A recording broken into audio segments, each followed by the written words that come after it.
All right, next question. And in this one here, we're going to, as always, read that question sentence. Here it says, how many liters of base actually go into the smoothies? Okay, everybody think about the way that this is worded. Think about the way it's worded. How many liters of base actually go into the smoothies?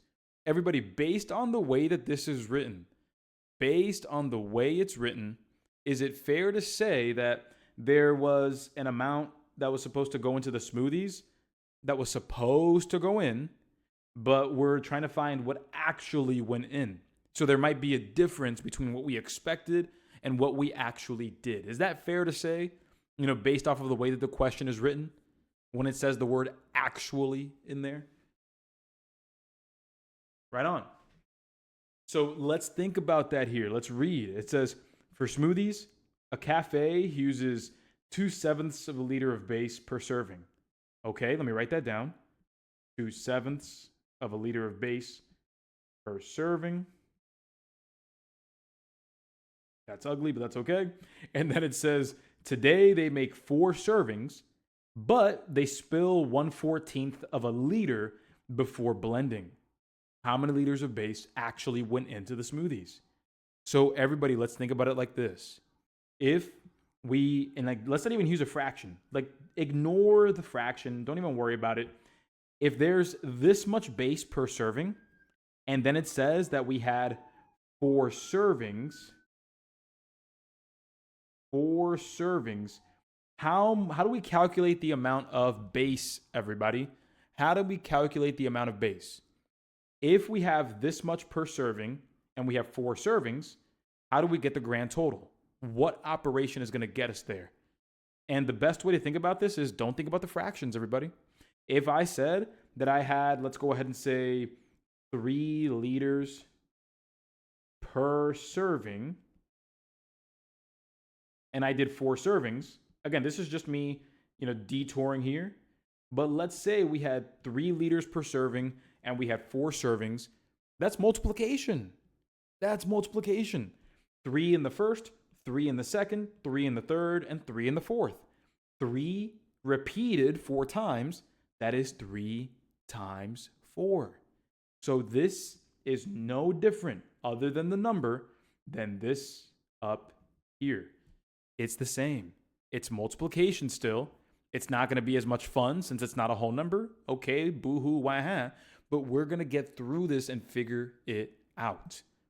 So here we are. We have 2/7 of a liter per serving and 4 servings. So we will multiply that. And then what we have to take into account is this one last little detail. They spilled 1/14 of a liter. Everybody, with that 1/14, are we going to simply take away, subtract 1/14 at the end? Or do we need to divide or multiply that? Yeah, just subtraction. Just subtraction, because we're talking about liters already. And if we spill 1/14 of a liter, we're just taking that away because we're talking about liters already. So here we are. We're going to do 2/7 multiplied by the 4. And the 4, I'm going to write it as a fraction over 1. I'm doing that simply because, well, guess what? Multiplying fractions. You can write it as a 1, make your life easy. And when you do that, you have 2 times 4, which is 8. 7 times 1, which is 7. So now we have 8/7 liters. What we said we would do at the end with the spillage is we will take away 1/14.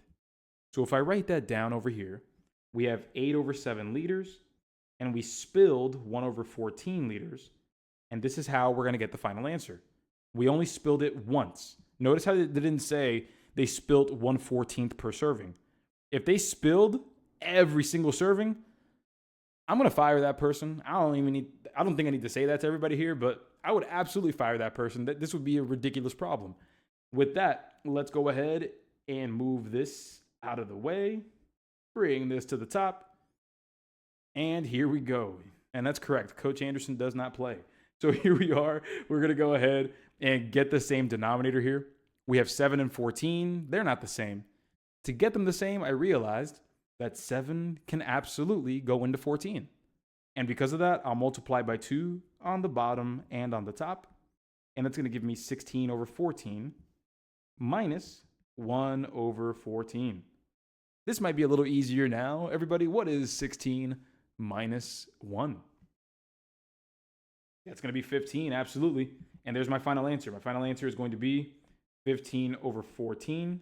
And notice how this is not in the answer choices, but we can easily rectify that by going ahead and converting this improper fraction into a mixed number. One way to think about it is, everybody, how many times does 14 go into 15? That's going to be 1 whole time. Perfect. And when we take away the 14 from the 15, how much do we have remaining? 1, exactly. 15 minus 14 is a remaining 1 out of 14. And there we are.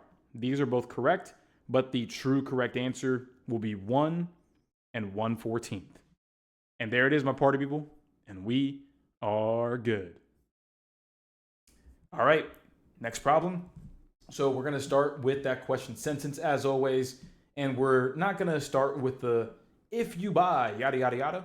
No, we're actually going to begin with the question sentence, the statement here. How many? Who, what, when, where, how many, which of the following? That's where we want to start. And this says, how many cans are left?